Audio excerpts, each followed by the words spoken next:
Aujourd'hui, ça fait plus de 2 ans que j'habite au Québec et j'ai fait 2 ans à Montréal, donc je connais un peu les avantages et les inconvénients. J'ai fait des études là-bas, donc je vais vous parler un peu de tout, que ce soit la météo, le métro, la vie, le sport, ce que tu veux. On va en parler, t'inquiète. Donc déjà, je vais vous faire un point météo à la fin de vidéo et en direct de dehors, parce que vous allez voir qu'il y a de la neige. Cette vidéo, je veux pas trop que ce soit un fouillis, donc on va commencer point par point. Donc je suis arrivé à Montréal le 9 octobre 2022 et je suis resté jusqu'au 28 septembre 2024. Et ensuite, j'ai déménagé dans toujours au Québec, mais ailleurs. Faut savoir qu'à Montréal, j'ai eu la bougeotte. Genre, je pense que j'ai dû déménager au moins 6 ou 7 fois en 2 ans. Donc je vais essayer de vous faire une petite carte interactive un peu genre en mode où j'ai vécu sur l'île de Montréal, parce que Montréal c'est une île à la base, enfin c'est une île en fait tout court. En fait j'ai l'impression que depuis que je vis seul, je fais que de déménager, j'y pense déjà, donc tu vois si en 2025 il y a moyen que... Le truc c'est que plus tu montes au Québec, plus il fait froid, plus il y a de la neige, plus il y a moins de monde, etc.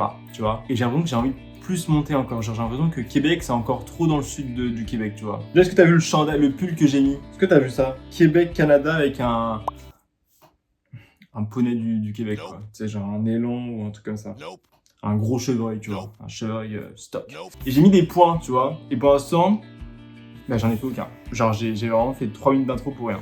Bon, déjà, je tiens à préciser que ce que je vais vous raconter sur Montréal et tout le Québec, c'est de mon point de vue à moi. C'est pas une généralité, c'est pas parce que je dis ça que ça va être ça vous aussi. C'est mon expérience à moi. Donc, on va parler dans cette vidéo de la vie quotidienne ici, du coût de la vie, des gens, des loyers, de Marketplace. Ouais, Marketplace, c'est un vrai scandale. Enfin, c'est vraiment quelque chose ici. Ensuite, on va parler de la ville en général. Il y a le métro, il y a la sécurité, les quartiers, l'anglais ici. Genre, l'anglais, c'est quelque chose, l'anglais ici. Et je terminerai cette vidéo par 2 choses qui me font kiffer, genre la météo ici. Donc, la météo, je vais aller directement dehors pour vous en parler parce que c'est pour que vous voyez les paysages, que c'est pas fake. Genre, si t'aimes le froid et la neige, c'est trop bien. Et à la fin, juste pour le fun, je vais vous parler des mèmes. Genre, des mèmes Facebook sur le Québec parce que ça fait trop rire. Genre, en hiver, t'as des mèmes qui me font délirer sur Facebook. Genre vraiment, on en parlera 5 secondes, mais il faut en parler parce que ça me fait trop rire, voilà. Alors on va commencer avec moi, ce que j'ai fait un peu, donc vite fait, très vite fait pour moi. Je suis venu en tant que permis d'études, donc étudiant en photographie à Montréal. Mes études étaient de octobre 2022 jusqu'à été 2024. J'ai déménagé pas mal de fois dans Montréal, donc je connais quand même pas mal de quartiers parce que j'ai vécu dans pas mal de quartiers, mais je vous en ferai pas un sujet parce qu'en vrai, c'est chacun ses goûts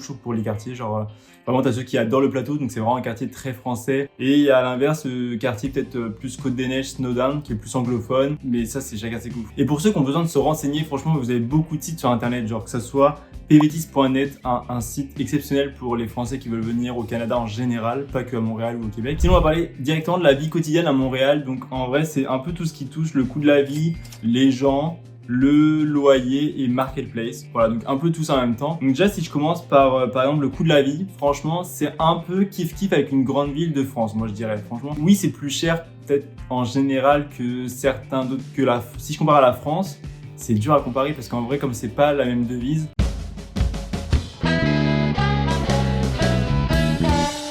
Donc le coût de la vie, c'est un peu...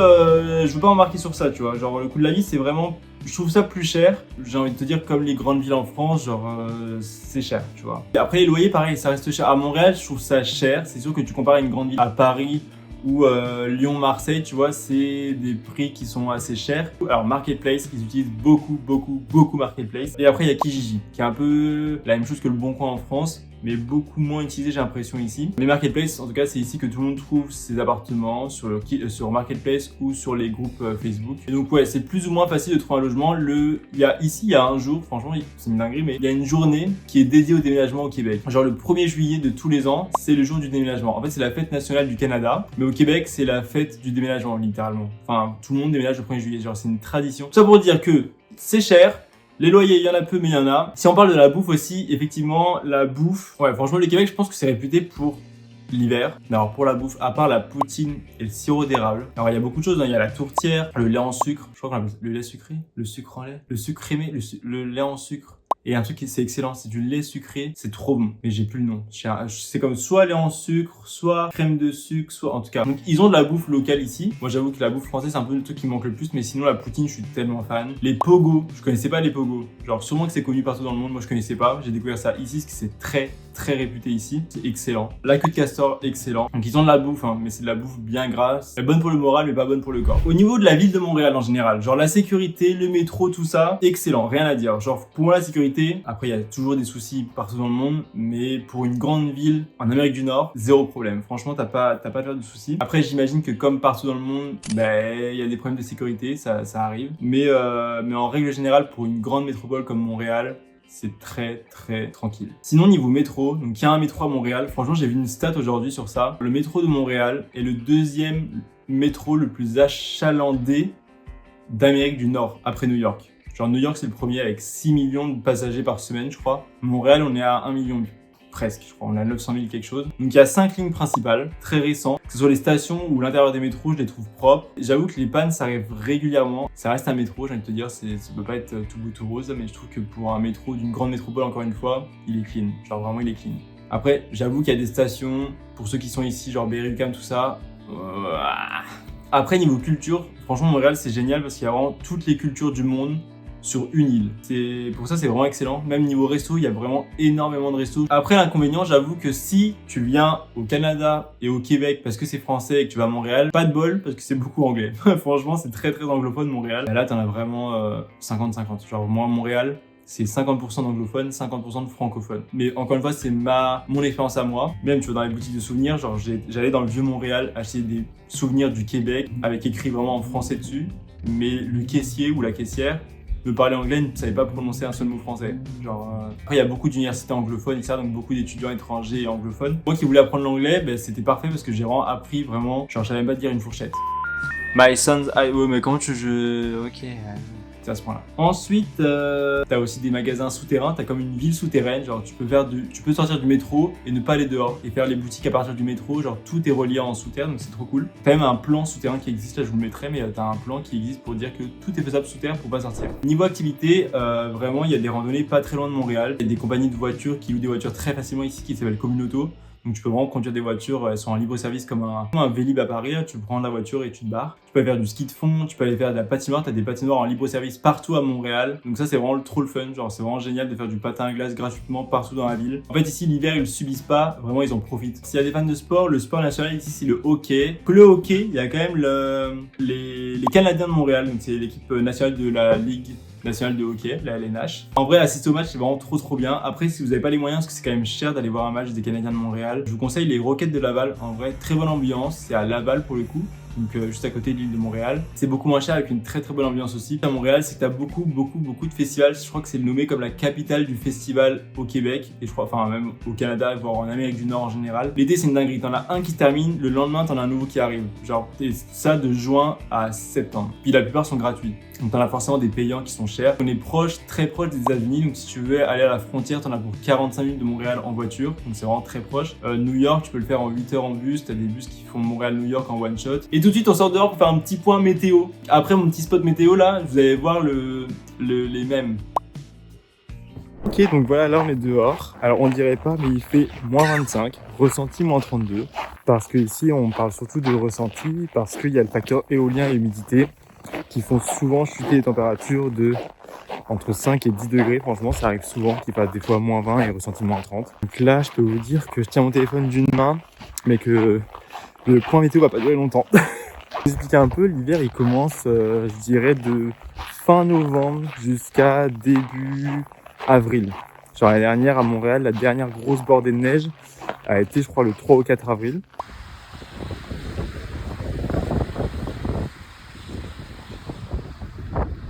Puis ça arrive des fois en mai, enfin c'est déjà arrivé que ça aille jusqu'en mai. Je mettrai les graphiques par rapport aux températures et aux quantités de neige qui tombent. Les températures extrêmes comme moins 30 et plus, ça arrive quand même très rarement. C'est entre 1 et 3 fois dans l'hiver. En règle générale, on est plus sur du moins 15, moins 20, moins 25 maximum. Mais ça va rarement au-delà. Après le ressenti peut aller jusqu'à moins 30 et ça c'est quand même assez régulier les moins 30 en ressenti. Pas non plus tout le temps très froid à ce point-là. Pareil, au Québec, il y a plusieurs signalisations, comme le panneau jaune ici, pour dire qu'il y a une borne citerne ici. Parce que s'il y a 1 mètre de neige qu'elle est remplie de neige, au moins on sait grâce à ce panneau qu'elle est en dessous, elle est ici. Pareil, ils ont des compagnies de déneigement pour déneiger des parcelles privées par exemple. Et il délimite par ça, je vais vous montrer, les 2 bandes noires comme ça. C'est pour délimiter de cette bande à l'autre bande. C'est une entreprise qui vient déneiger ici. Les entreprises de reconnaître leur bâton d'entreprise, là, il était noir. C'est de savoir que c'est leur client en fait. Comme il y a plusieurs entreprises qui font ça, et bien ils savent qui est qui quoi. Pareil, les petites cabanes blanches comme ça, c'est très souvent devant les maisons en hiver. C'est comme un garage temporaire pour protéger les voitures de la neige et éviter de déneiger, en fait comme la voiture ici. Et éviter de déneiger ça tous les matins, ou presque.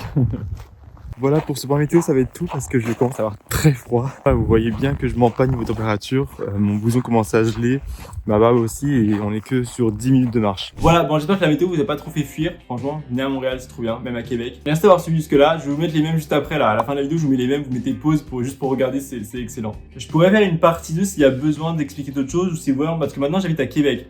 Donc Québec, il y a beaucoup plus, pour moi, d'avantages. Genre j'aime beaucoup mieux Québec, parce que j'aime pas les grandes villes. Il fait plus froid ici, moi j'adore ça. C'est plus joli, je trouve, esthétiquement parlant, dans la ville, c'est plus joli. C'est beaucoup moins anglophone pour le coup. Dites-moi en commentaire si vous habitez à Montréal ou si vous avez déjà fait une expérience à Montréal ou au Québec en général ou au Canada même. Si j'oublie des trucs ou si vous voulez rajouter des trucs, ça peut être cool. Des trucs constructifs, hein, pas dire en mode nul ta vidéo, mais en mode des trucs vraiment constructifs. Donc j'espère que cette vidéo vous aura plu. N'hésitez pas à vous abonner, ça m'aiderait trop. Donc sur ce, on se revoit dans une semaine, 15 jours, on verra pour une nouvelle vidéo. Bye tout le monde.